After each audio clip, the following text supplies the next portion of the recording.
né? Queria convidar agora, a gente vai fazer um painel com tips sob demanda.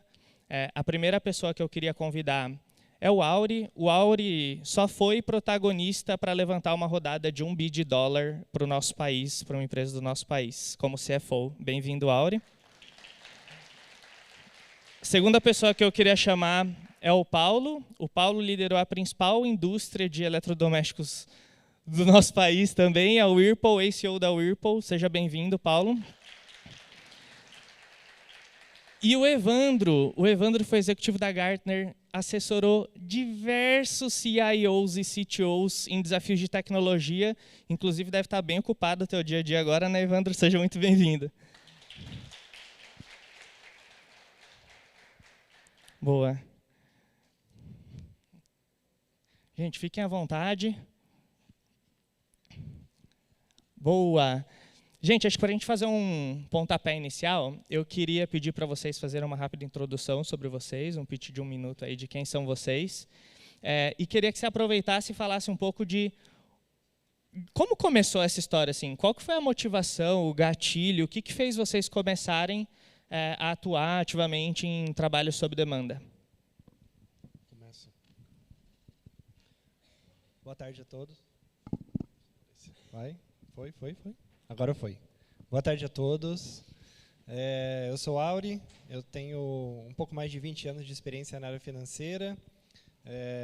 Fui CFO da Móvel, como o Gui comentou, fui CFO da Neogrid mais recentemente.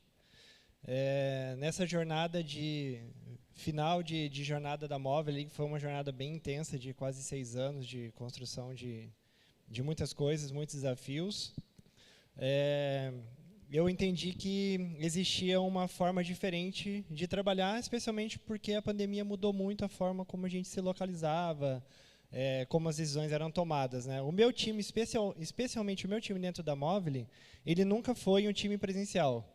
A tesoureira morava na Califórnia, a diretora jurídica morava no Rio de Janeiro, a diretora de compliance em Campinas. A gente se encontrava uma vez por mês e fazia as coisas acontecerem de qualquer forma remota. Então já tinha essa cultura e para mim foi bem tranquilo fazer esse caminho de migrar a minha cabeça de, por que eu vou ficar, né, ao final dessa jornada aqui, ficar trabalhando em um único lugar, sabendo que eu sou resolvedor de problemas, que eu pego um projeto e vou até o final. Então, por que eu vou ficar 1 ano, 3 anos, 5 anos numa empresa, se eu sei que nesse período eu vou fazer 5 ou 6 projetos de verdade que vão fazer valer o resultado e que vão me deixar feliz e realizado comigo mesmo? Então, esse foi o motivo pelo qual eu fiz essa transição e ao longo da conversa a gente aprofunda mais. Alô? Boa tarde, pessoal. Evandro Pereira, eu sou gaúcho de origem, já estou há 18 anos em São Paulo e uns 26, 27 anos atuando na área de tecnologia. Como a gente foi introduzido aqui, eu atuei, como eu brinco, dos dois lados do balcão. Já fui executivo em grandes empresas como RBS, Gerdau, Banco Santander, Banco Safra e também consultor na Accenture e no Gartner. E ao longo dessa carreira, eu fui ajudando a estruturar times, organizar equipes novas. Nos meus últimos projetos, eu acabei ajudando algumas empresas a estruturar equipes de consultoria. E, ao final, depois de sair da Accenture, na minha segunda passada, eu pensei, olha, ao invés de estar ajudando só as outras empresas a estruturar os seus próprios negócios, acho que chegou a hora de lançar a minha própria consultoria, ou eu mesmo atuar no mercado, né? Então, saí de uma posição de empregado, simplesmente, para um novo momento de vida como empresário, como empreendedor. E, nesse momento de transição, uma das alternativas que apareceu e que ficou muito interessante foi exatamente essa atuação sob demanda. Ela casava muito diretamente com a experiência que eu já tinha de conduzir projetos, de estruturar times, enfim, mas eu sempre pensei nisso em condução desse tipo de trabalho como profissional contratado, né, seja por uma consultoria ou seja como funcionário da empresa. E aí que eu conheci esse modelo de executivo as a service ou executivo sob demanda, e para mim foi um casamento perfeito com o momento pessoal que eu estava vivenciando. E também casava com o tipo de atividade que eu estava querendo construir. Nesse momento, eu encontrei um ex-colega e a gente lançou uma empresa focada na área de inteligência artificial.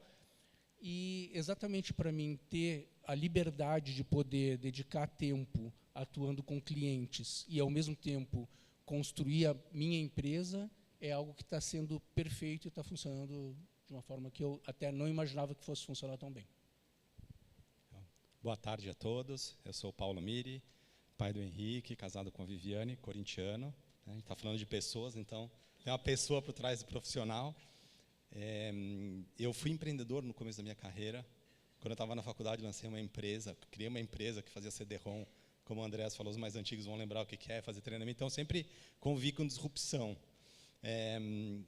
Vendi uma parte da minha empresa, fui estudar nos Estados Unidos e entrei na Whirlpool, lá nos Estados Unidos, mas com esse mindset na cabeça.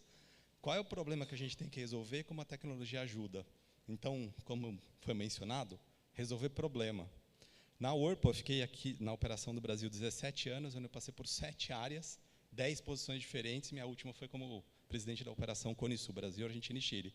E sempre assim, qual é o problema que tem que ser resolvido em 2 ou 3 anos? Então, todo mundo falava, pô, você muda muito rápido de área, né? Então, vai logística, compras, recursos humanos, vendas, marketing, isso, procurement, compras e RH junto, como VP, depois virei presidente. Então, era sempre assim, qual é o problema que a gente tem que resolver? Isso ficou na minha cabeça, né? Falei, eu sou um profissional que resolve problemas. Quando eu saí de lá, comecei a atuar como advisor, assumi como intern em uma startup que eu fui investidor no meio da Covid, uma rede de escolas físicas de tecnologia para criança. Imagina que em janeiro de 2020 nós alugamos 3 escolas, né, casas em São Paulo. E aí, ao longo da pandemia, a gente teve que desmontar tudo e virar o modelo de negócio. O fundador era uma pessoa de Israel que não quis voltar para o Brasil, né, acho que ele não estava errado, e eu assumi porque eu era o único dos investidores que tinha uma experiência de general manager. Então, eu toquei lá o business, a gente vendeu, fui convidado para ser advisor de uma boutique de M&A, não é boutique de M&A, uma assessoria de M&A. Eu ainda estou lá, e neste momento eu comecei a perceber que os projetos de M&A, né, que a gente falou muito aqui de ou preparação para ser vendido, ou integração pós-compra ou venda, demandam um esforço que, não vou falar hercúleo, mas assim, você precisa de mais gente. Né? Você tem um CFO, como que você faz a integração? Você tem um CTO, você traz alguém que toca a operação e tem alguém que suporta. E a minha expertise foi muito exigida. Então, começou a ser exigida, só que eu era advisor de M&A. Falei, não, agora eu vou fazer isso como as a service. Tá? E logo em seguida que tomei essa decisão, estou num projeto hoje de uma empresa, era um distribuidor brasileiro, uma empresa da Itália comprou a 70%, e um private equity comprou a empresa da Itália. Então, é aquele fogo para crescimento. Aí, precisa redesenhar a estratégia comercial, só já entrando na segunda pergunta. Alguém que tem experiência um pouco nessa indústria, vamos trazer para desenhar a estratégia comercial. Modelo Build, Operate and Transfer. Ajuda a construir, opera um pouquinho e transfere para alguém que vai ficar lá. Então, é muito isso. Isso, né, voltando, profissionais um pouco mais sêniores, você conhece muito bem, eu acho que eu me conheço bem, eu sei quais são meus pontos fortes, fala como que eu uso isso agora de uma maneira que eu consiga ter um pouco de mais de autonomia do que eu tinha como presidente de uma operação de 10 bi com 17 mil pessoas.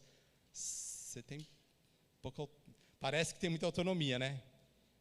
Mas a frase é, quanto mais chefe você é, mais chefe você tem.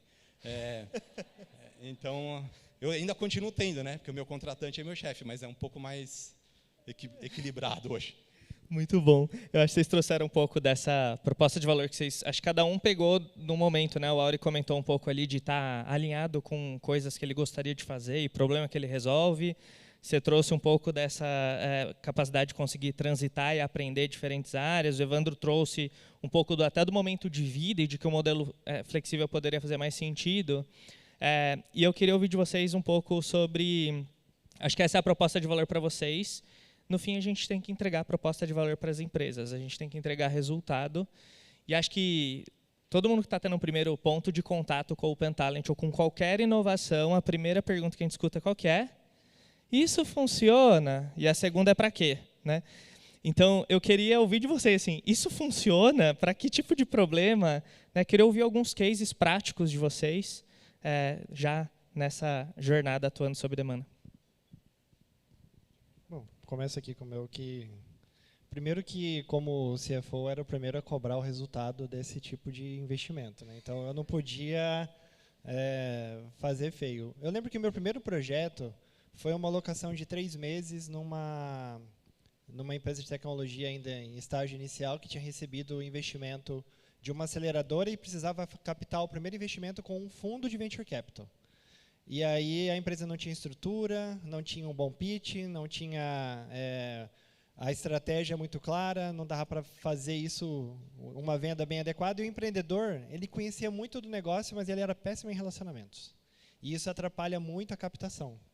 Então, eu fui contratado para resolver esse problema. E a gente conseguiu fazer a captação que a empresa precisava. Eu acho que isso, para mim, também foi a prova de que não precisaria de um CFO full-time, porque depois que o dinheiro estava lá dentro, a operação já funcionava bem. Tinha um controller muito bom, que sabia fazer as coisas, que mantinha o negócio funcionando. Eu acho que aí é que vem o ponto que a Cris comentou lá na abertura. Quando você sabe qual o design que você tem para cada momento, você não precisa ficar adicionando pessoas para sempre, ali, né, com um contrato por prazo indeterminado. Você adiciona as pessoas que vão resolver os problemas que você tem em cada momento. Você vai passar aquela fase e vai aparecer outro problema, mais difícil. Você vai trazer outra pessoa capacitada naquela solução. Então, para mim, o primeiro foi esse. Depois, eu fui para outro projeto, onde o objetivo era reduzir a tributação. A empresa estava num regime tributário que não era o melhor. Aí eu fiz uma avaliação, a gente entendeu, contratou no momento certo, então contratou em novembro, não contratou em janeiro, né, para definir o modelo tributário. Contratou em novembro, a gente teve tempo de avaliar com calma, a gente olhou todos o que aconteceu naquele ano e tudo que estava previsto no plano estratégico. E aí até teve uma participação na decisão estratégica também de quando começar cada projeto. E isso teve um saving que foi 4 vezes o valor que a empresa me pagou para fazer esse trabalho on demand. E aí ficou fácil vender outros trabalhos nesse sentido. Eu acho que essas são as minhas experiências. Eu, como sou dos números, eu fui tudo me provando que eu estava no caminho certo. Então, para a empresa, para o cliente, foi melhor ainda. Mas eu vou deixar o Evandro trazer os casos dele também. Eu vou comentar em 2 dimensões. E eu vou falar de 2 projetos que eu estou tocando nesse momento. Acho que conecta com essa vivência mais prática do que está no meu momento de vida agora, né? Então, uma das minhas experiências é exatamente como mentor de um diretor de produtos e tecnologia numa fintech de Minas Gerais. Então, essa pessoa assumiu a posição de diretor de tecnologia, junto com a atividade de gestão de produto, e está querendo fazer uma série de evoluções na área e está se desafiando em termos de conhecimento de tecnologia, de todas as atividades que precisam ser executadas, conexão e conhecimento com o tema de produtos na área financeira.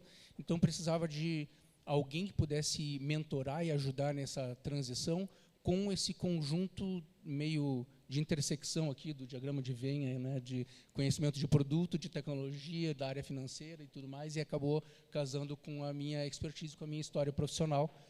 E aí a gente tem trabalhado já há uns 3 meses nessa discussão aí de metas que ele está buscando com a equipe, metas de crescimento pessoal, e tem sido uma jornada extremamente interessante de ver.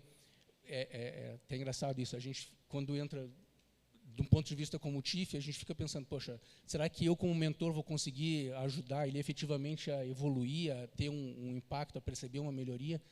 E já depois dessas primeiras sessões, a gente já conseguiu montar um plano de evolução das atividades que ele vai ter como gestor e como desenvolvimento pessoal, que ele mesmo já está se dando conta do grau de evolução e da clareza que ele tem de atividades que ele precisa fazer e do resultado que ele vai gerar para a empresa e para a organização. E é um momento muito especial para ele, porque ele, inclusive, está com a filha nascendo e tudo mais, então ele precisava fazer essa transição muito rapidamente, então foi uma curva acelerada de mudança. E um outro projeto que eu estou tocando é em uma ONG focada na área de educação, que está buscando fazer um planejamento estratégico para a área de tecnologia, para exatamente incorporar mais tecnologia e mais uso de digital, de inteligência artificial, nas atividades da organização. Então, isso casou também com todo o conhecimento e expertise que eu tenho lá do histórico profissional e poder aplicar junto com a organização nesse momento exato de discussão da estratégia, que está sendo extremamente rico e já vai poder ajudar na estruturação da equipe da melhor forma, porque tem discussões aí de trazer equipe de fora, terceirizar, onde crescer, qual parte da equipe contratar, e fazer esse tipo de discussão de uma forma muito ampla poderia não trazer o resultado que a empresa está esperando. E a gente está conseguindo já fechar o primeiro ciclo até agora, o período do Natal, que é onde fecha o recesso. Então, são objetivos aí de construção muito rápida de um planejamento que normalmente levaria mais tempo para eles a conseguir chegar nesse nível de discussão. Legal. Bastante interessante. Eu tive uma experiência que eu falei, aquela da startup, que eu era investidor e fui chamado para como interim general manager, que era objetivo claro, tinha uma missão bem definida. Acho que a Cris também falou isso no começo. Era a gente precisa rever o modelo de negócio e ou captar uma segunda rodada ou vender, porque agora é diferente. Então, foi isso aí, uns 7 meses que foi a decisão de vender. Eu também vendi minha parte, então eu saí. Então, é um negócio de começo, meio e fim. Tem que ter isso muito claro. Acho que isso é para quem é o contratante. É claro que depois pode ter o caso da Blip, que pode virar só... É outra coisa. Eu estou agora num projeto, que é uma marca de luxo italiana, que tem uma operação no Brasil, mas começou meio... Alguém foi para a Itália, trouxe o produto e cresceu. O fundo de private equity falou, não, agora a gente quer outro patamar. Só que não tem como a gente ter uma pessoa super sênior aqui, como full time. Um dia pode ser que sim. Vamos trazer para estrutura comercial, growth, execução de ponto de venda, material de ponto de venda. Como que você vai falar? Na Whirlpool usava muito e estou trazendo para lá, joint business plan com os varejistas. Como que vai ser, qual é o mix que vai ser definido. Então, como estruturar isso, não que eu esteja fazendo. É claro que eu dou uns pitacos na operação, tem uma equipe pequena fazendo, mas traz toda a expertise de uma indústria gigante para uma empresa pequena. A empresa é pequena, e, até falando com ele aqui, hoje estava lá de manhã e a gente já está renovando para o ano que vem, mas muito mais de mentorar o gerente geral, que é muito mais júnior que eu, de idade, de experiência também no negócio, para que ele execute depois tudo que a gente criou junto. Então, tem essa continuidade, entrega a missão 1, depois pode ter uma missão 2, uma missão 3 lá para frente. É legal ver que acho que vocês entraram em problemas do ponto de vista de alavanca de negócio muito diferente, assim, né? Você contou da transição aí da escola, né? Que é sustentar um movimento. Acho que Evandro traz um pouco de construir talento e formar a gente ali, que no final é a construção de um ativo, né? E acho que o Auri traz casos de tanto contenção de despesa, no caso dos tributos, quanto de construir um ativo, que a Caixa quer fechar uma captação, assim. Então, eu acho legal a gente explorar esses casos, porque no final, acho que a nuvem de talentos é como se fosse um canivete, né, com muitas ferramentas, e a gente ampliar o nosso repertório para quais alavancas de negócio, em que forma isso pode ser útil, pode ser importante, né? Mudando da água para o vinho, a gente tem aqui 3 pessoas, então a passagem por RH não conta, que não são, né, nativas aqui das cadeiras de RH, apesar do Paulo ter passado. E a gente fala muito sobre ouvir o negócio, entender o que o negócio pensa. Marília, acho que trouxe isso também ali na apresentação dela.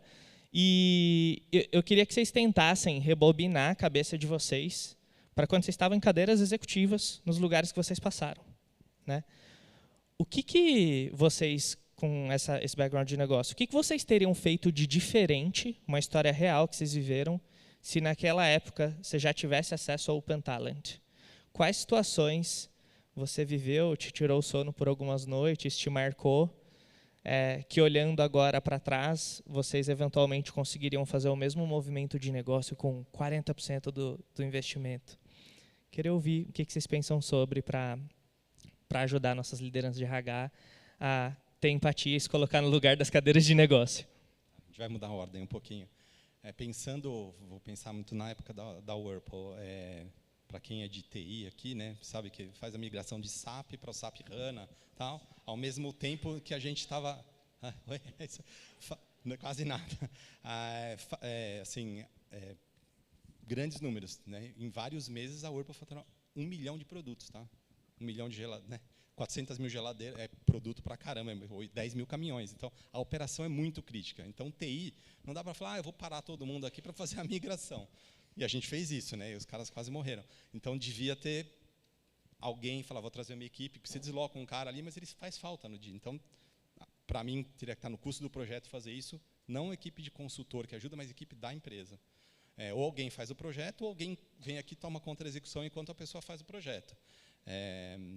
E o segundo ponto, a Whirlpool aqui no Brasil, né, era multibras, tal, ela, acho que ainda não, ela quis fechar o capital no Brasil, imagina ter ação na Bolsa Americana e ação aqui, e o CFO também ficou maluco. Né? Então, assim, talvez a gente tivesse que ter trazido naquele momento alguém que fosse mais expert para fazer essa operação, porque era uma coisa de 3 a 6 meses, também, porque ele se dividiu um monte de coisa acontecendo e ele teve que focar em um negócio que não repetitivo. Implementou o SAP, acabou. Não é bem assim. Ou recompra, fecha o capital aqui, também, não tem uma segunda vez. Acho que essas duas experiências eu hoje, refletindo, faria diferente. Vou comentar de 2 pontos de vista. Um como funcionário, quando eu estava no Santander, e outro como consultor, quando eu estava no Gartner. Então, como funcionário, um dos desafios que eu tive quando fui convidado para o Santander, eu fui como superintendente de estratégia de tecnologia e tinha que montar todo o planejamento estratégico de tecnologia da organização para os próximos 3 anos e depois ajudar na expansão desse plano com as equipes. Uma das iniciativas que a gente estava tocando era exatamente a expansão ou escalar a metodologia ágil. O banco já tinha implementado, mas estava apenas iniciando, tinha alguns squads aqui. E, para nós, teria sido extremamente mais interessante poder utilizar um modelo onde vários chiefs estivessem atuando com as diferentes áreas de negócio para poder fazer a orientação e aumentar a velocidade de implantação e de crescimento com muito mais segurança, do que conduzir pelo modelo mais tradicional de contratar consultorias, de contratar as equipes, que foi o processo que a gente conduziu, teve sucesso, mas levou um determinado tempo e, obviamente, custou um valor de investimento relevante. Né? E, por outro lado, pensando quando eu era Executive Partner no Gartner, a gente fazia o atendimento de CIOs pelo Brasil todo, e muitos deles tinham desafios de execução de projetos a cada ano, trocando a ordem de prioridade das suas execuções. Então, quando eu estava lá, era um dos desafios frequentes era a questão de migração para a cloud. Então, aquele executivo, naquele momento, precisava discutir, entender como migrar para a cloud, como fazer a priorização dos sistemas que iriam transferir, como capacitar a equipe, enfim. Como executivo no Gartner, eu podia dar as orientações, mas não podia estar lá junto para executar. Né? Então, esse é um tipo de posição onde trazer um chief, trazer alguém que possa contribuir com conhecimento técnico e com capacidade de execução parcial, orientação, de estar muito mais próximo da equipe na implementação das ideias, é um tipo de desafio que valeria muito a pena estar utilizando esse tipo de atuação e de contratação. Eu repetiria a questão da SAP, da implantação. Eu já fiz 3, eu vivi essas coisas. É difícil você deixar o time segurando os 2 pratinhos ali. É ruim para a empresa e é ruim para as pessoas, principalmente. Eu tô assessorando o meu 29º M&A. Eu conto porque cada um é uma história, né? E tudo é sobre pessoas. Todo M&A é sobre pessoas, não é sobre o negócio. Porque o negócio, se fosse simples, você conectaria, né, as 2 plataformas e continuaria. O problema é que você tem um monte de gente com expectativa aqui, um monte de outras pessoas com expectativa lá na outra empresa, e juntar essas expectativas e alinhar é mais difícil do que conectar os sistemas. E fui chamado para o 30º M&A. Agora, em pouco, o André confirmou ali que vai fazer mais um. Nos M&As, sempre, né, pensando na área financeira, a maioria das empresas pequenas que estão recebendo o primeiro aporte ou que estão ali ainda numa fase de muitos testes, tem a contabilidade terceirizada. E quando, nas empresas que eu trabalhava, a gente comprava, tinha que entrar no nosso SAP. Pô, fazer a migração da contabilidade por fora, lá, aquele modelo que o contador finge que faz a contabilidade, a empresa finge que manda os documentos e todo mundo se encontra no final do ano para pegar a guia do imposto e resolver as coisas se baterem, né?